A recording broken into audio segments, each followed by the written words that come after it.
And we are rolling. Okay, our project was looking at the near real-time UAV image processing. The assumptions there were that you need to get rapid data from aerial platforms like low-cost UAVs on post-disaster, so things like this. This is an image from Haiti, and in fact, this data can be used in a lot of situations where to divert resources, yeah. where to get information about what's happening on the ground, where you don't have a big centralized infrastructure still in place, but you do have decentralized stuff like UAVs and wireless. Yeah, so these are the kind of UAVs that we're talking about, small, not necessarily this one, but sort of low-cost ones. And you can have cameras on them that are, and then the UAVs themselves move around when they're flying, and we don't usually have the high-quality sensors on them that can collect information on their maneuvering. So in order to be able to calibrate for all that, the kind of data that it collects is these kind of images, and we need to be able to apply some sort of a workflow to it in order to get to a final stitched image, and Gavin can describe some sort of workflow that we came up with. So part of the guys in Washington, we thought that one of the best things you can do is just come up with a rough workflow and roadmap for ways to approach the problem. So we're not dictating anything here, but we just thought this would be a good thing to kind of nail down. So basically, step one is we actually grab the video. That can be an API, it can be streamed, it can be what have you. You get your image into the system somehow. Camera calibration is going to be a really important issue for stitching these things. So we decided that an auto calibration method, where you're not using an explicit target held up with checkerboards or anything like that. You're not relying on the guy with the UAV doing extra steps to calibrate his camera before he has to take off. You should be able to deal with unknown video sources. You should be able to deal with stuff where you're not in a highly constrained laboratory environment. For that, you'll need initial guesses of a lot of parameters. So we figured a good step would be to have a net database of camera parameters based on the model metadata. So for example, we were able to look up a scientific paper about this particular camera that took these UAV images, and we found that the average focal length was 8.13 millimeters, and we stitched that through and we got a slightly better result on our fit than we did before we had that information at hand. So your auto calibration will go through and grab your full internal camera parameter set, hopefully also compensating for stuff like radial distortion and barrel distortion. Next step would be to undergo a feature extraction. That can be based on things like SIFT features or SURF features. As it's been pointed out, obviously SIFT is under a patent, so it's not a good open source solution.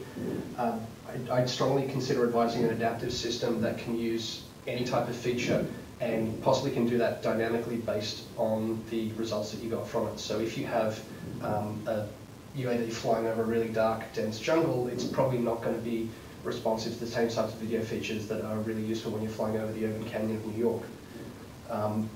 I've done a little bit of work in postal systems, and postal systems love doing this, where they can have multiple algorithms sitting on the sidelines, and then they throw it at the application, and if one fails, or if it comes back and it doesn't have a high enough confidence ratio, then they throw another L1 at it until it gets above a certain threshold of reliability that they want.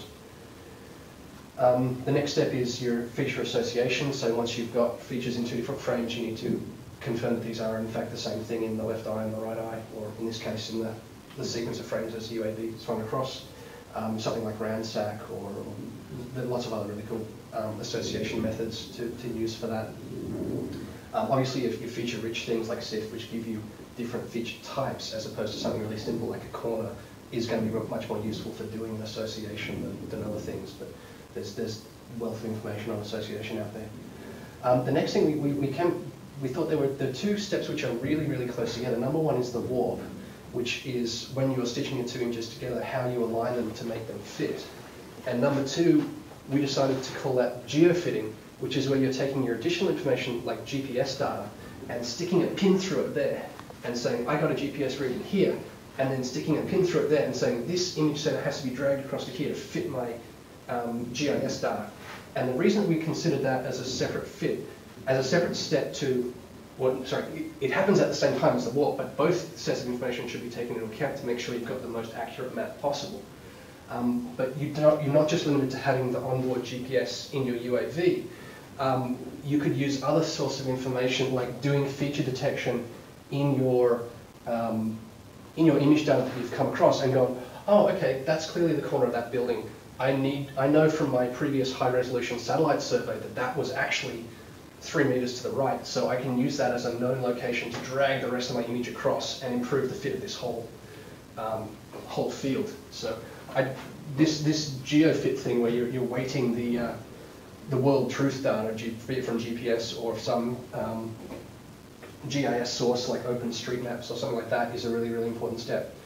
Once you've got that, that explains how each of your pixels should appear in your tile image.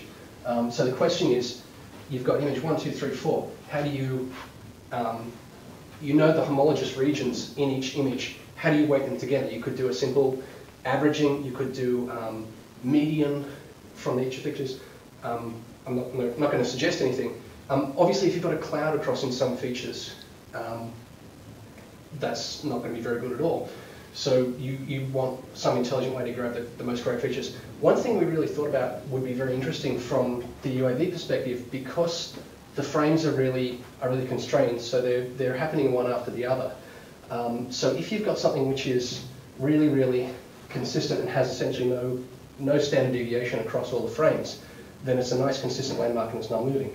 If you've got something that's behaving differently, it could be an object which is really tall, it's giving you depth information that's out, the parallax is wrong, or it could be something that's moving.